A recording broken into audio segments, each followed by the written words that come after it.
I am Karen, a 42-year-old working housewife. My husband Archie runs the family farm with my in-laws. Our family consists of my husband, 2 teenage daughters, and my in-laws, making it a family of 6. I'm also involved working in the fields from early morning, assisting with vegetable sorting and shipping until evening. I handle most of the household chores as well. Despite our efforts, my husband doesn't receive a substantial income. And honestly, life is not easy. Living in the countryside, our house is large, and my in-laws often reminds us how lucky we are to live in such a ground house for free. But there's nothing good about the house being so big, except for the fact that it's difficult to clean.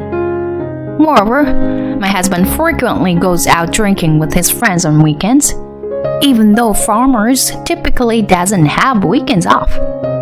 As a result, whenever he is knocked out with a hangover, I am left with no choice but to take over his work. With his meager salary being spent on alcohol, I consistently express my dissatisfaction to my husband, which inevitably leads to fights. I often wonder why I ended up marrying into such a family, while looking at my husband snoring.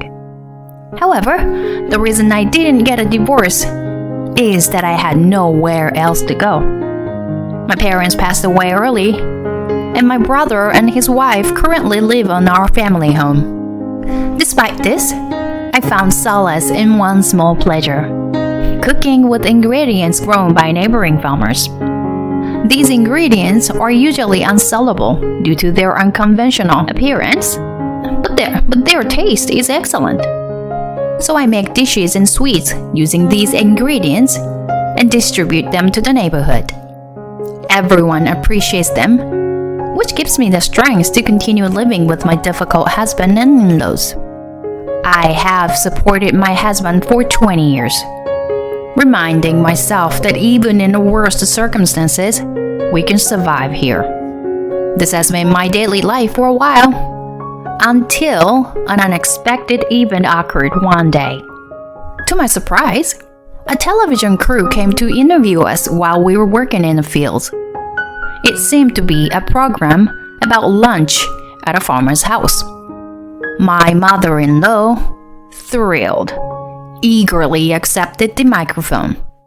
She then ordered me to prepare lunch and went upstairs to put on some makeup. I wiped the sweat off my bare face and prepared the table while my husband and father-in-law were being interviewed. The TV crew requested an authentic representation, so I set up the table as I usually would. I also added yesterday's homemade orange pound cake to the spread. Soon, my mother-in-law, wearing her favorite dress and bright red lipstick, appeared. Oh no! This table looks so rustic. It's embarrassing. Usually, we have a more glamorous setup. No, not at all. It's an ideal lunch with plenty of vegetables and some homemade cake. Amazing! The TV crew members certainly knew how to flatter. It might not have been their true opinion, but it made me happy. After the interview, we all gathered around the table, and the TV crews praised the food as they devoured everything. My mother-in-law, in her usual fashion, gave nonsensical explanations about the dishes. It was almost embarrassing to watch my mother-in-law trying to look that good. After all the filming was over, the TV crew started getting ready to leave. At any rate, I'm glad it all ended without incident. It was great. Thank you, ma'am. As the staff members were leaving, they approached me and offered words of gratitude.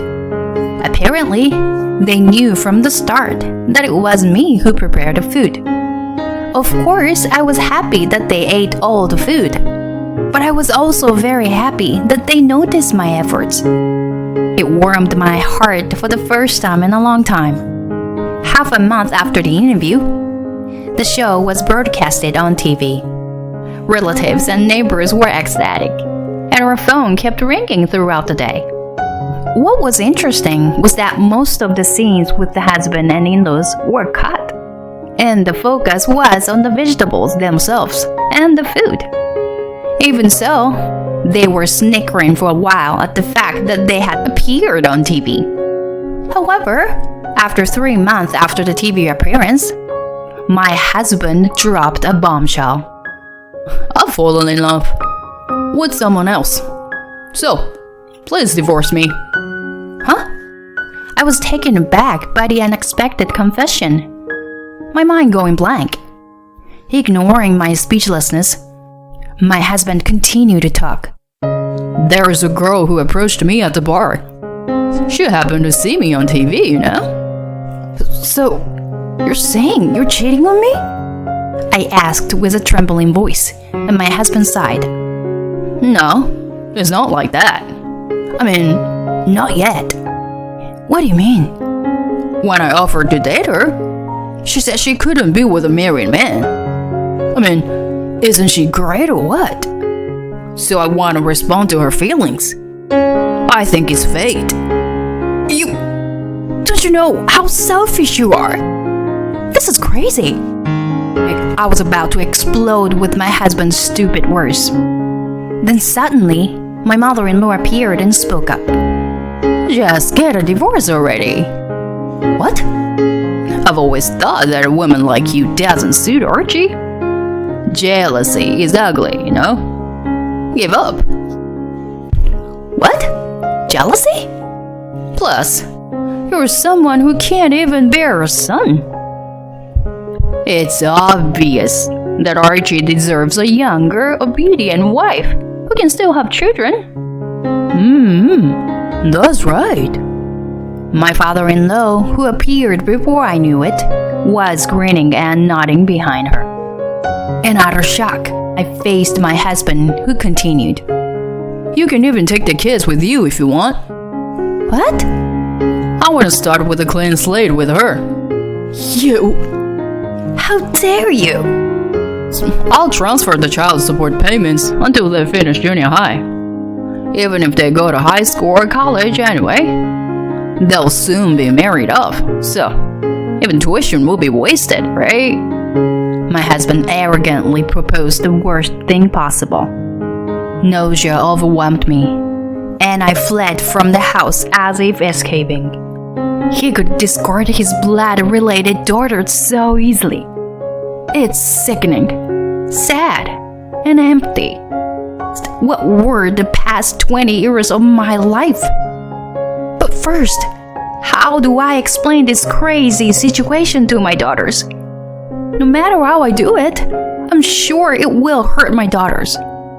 Above all, how will the three of us, my daughters and I, live from now on? Dizzy from the despairing situation, I involuntarily curled up in despair. Mom! My daughter shouted as they appeared. Oh no.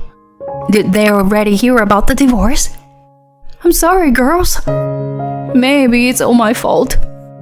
I replied in a voice that sounded as if it were squeezed out on me.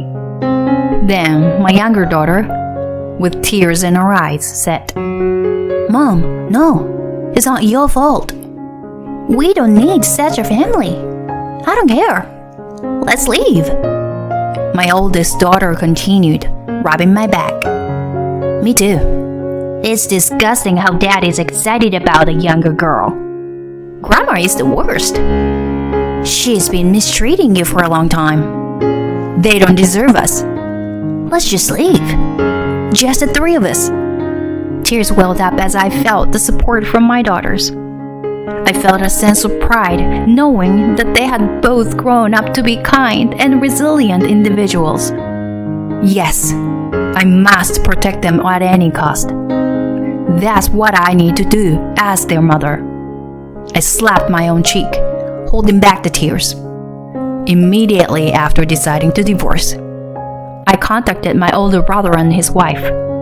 They scolded me in tears, saying they wish I had consulted with them earlier.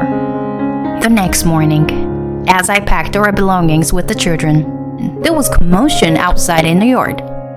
Curious, I peeked out from the veranda and saw a young woman arguing with my husband and mother-in-law. Could that be the future bride? Just as I was thinking that, the young woman turned towards me with a demonic expression and headed my way. I instinctively took a step back, caught off guard by the force of her momentum. Is that true that you were divorcing him? I don't know what he told you, but I don't like that man at all. Oh, hey, what? I was surprised by the sudden accusation from the person I thought was my husband's affair partner. My husband and mother-in-law hurriedly approached. Hey, Emma, what are you saying? Don't you remember when you said that I was cool? I never said that. I said I was a big fan of your wife, not you. I said that so many times, didn't I? I was momentarily taken aback by the unexpected confession. Then she turned to me and started to explain. Actually, my family also runs a farm, and I help out there too. So I really admire how you can cook such a diverse range of dishes with the vegetables you've grown. I genuinely respect you, ma'am. Oh, that dishes? I prepared it, you know. My mother-in-law shamelessly throws in a lie. Then Emma glared at her. Yeah? The old lady sitting at a dining table with a face full of makeup after working in the fields. I couldn't help but burst into laughter at Emma's brutally honest remark. It just so happened that I saw your husband at the nearby table when I was out drinking with friends. So I approached him, mentioning that I'm involved in farming and that I'm a big fan of his wife. But then, yesterday, I suddenly received a message saying I've separated from my wife. I freaked out. Oh, so that's what it is. In other words, she's also a victim. My husband's eyes dart around, his mouth slightly agape. I'm sorry it turned into such a situation. We have to come all the way here. No, I'm the one who should apologize. It's a bit awkward. It's okay, really. I actually wanted to separate from him anyway. It's become a good opportunity. Thank you. My husband's face is filled with surprise. To be honest, I think it's better too. He's such a loser. And speaking of which, don't you ever contact me again. Well done. Wait a minute, Emma. Then, my eldest daughter, who had come to the scene, glared at my husband and said, Pathetic. The next day, ignoring my husband and in-laws, we left the house. After staying with my brother and his wife for a while, we rented a small house. The divorce proceedings were also finalized. The lawyer recommended by my brother and his wife was excellent. They not only helped with the university tuition for my daughters, but also filed for compensation for the verbal abuse and malicious behavior toward me. And then, 5 years later, I'm running a food truck at a local farmer's market in the countryside. The dishes I create using mainly vegetables are well received by the elderly and even by vegetable-hating children. Recently, I've been getting more media coverage, and there are even customers who come all the way from the city just to eat my food. My daughters, who have safely become college and high school students, help me at the truck on Sundays. I was living busy yet fulfilling days like that, when one day, my ex-husband and ex-mother-in-law suddenly appeared at my shop. Looks like business is good. I saw it on TV. My daughter has become famous, and we are proud of it. What nonsense are they spouting out on a weekday afternoon? Huh? Daughter? What kind of joke is this? If you're not buying anything, please leave. I came to pick you up today. Huh? Your tired face on the TV screen. Well, I knew it right away. You're asking me for help, right? If you love cooking so much, why don't you open a cafe in our house? Both my ex-husband and ex-mother-in-law continue to spew convenient delusions. Years have passed, but these people haven't changed at all. Before I could respond, an employee popped her head out from the backyard. Huh? Here we go again. Delusional idiot. What the hell? My ex-husband, who was about to glare at the person who insulted him, froze in shock. Emma? Why are you here?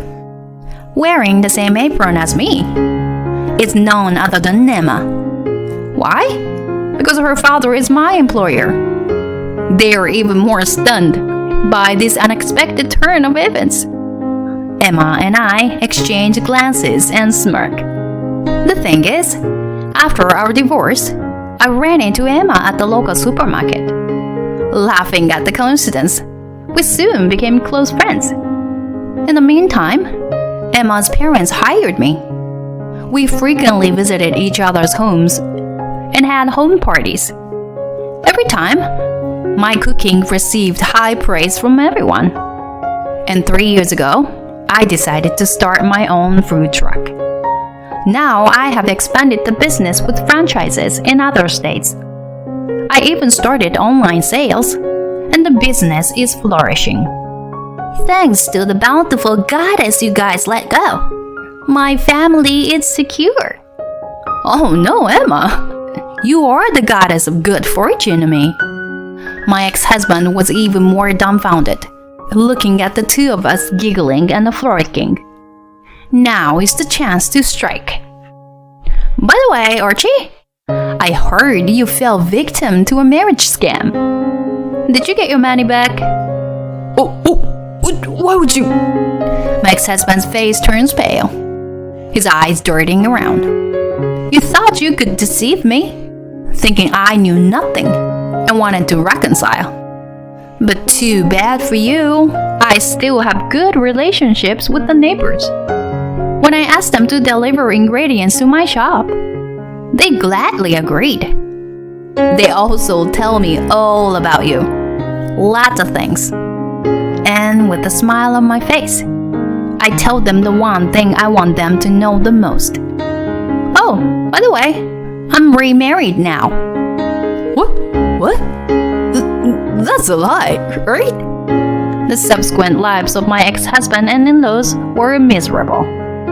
They couldn't repay their debts despite selling off everything, and now they were living and working on a remote farm. They are left with no option but to work tirelessly until their last breath. By the way, my new husband is the producer at that television station. Back then, he said it was delicious and gave me his business card as he left. Apparently, there was quite a response to my cooking, and there were even discussions about a sequel. But since we ended up divorcing, the plan fell through. However, it's now being broadcast with my current food truck. Thanks to my husband's show, my food truck's popularity skyrocketed, and the business became stable. If you live earnestly and honestly, there are people who recognize your actions. Life is not as bad as you might think. Hello, what would you like today? I continue to imagine the smiles that awaits at the end of my cooking, living in this place.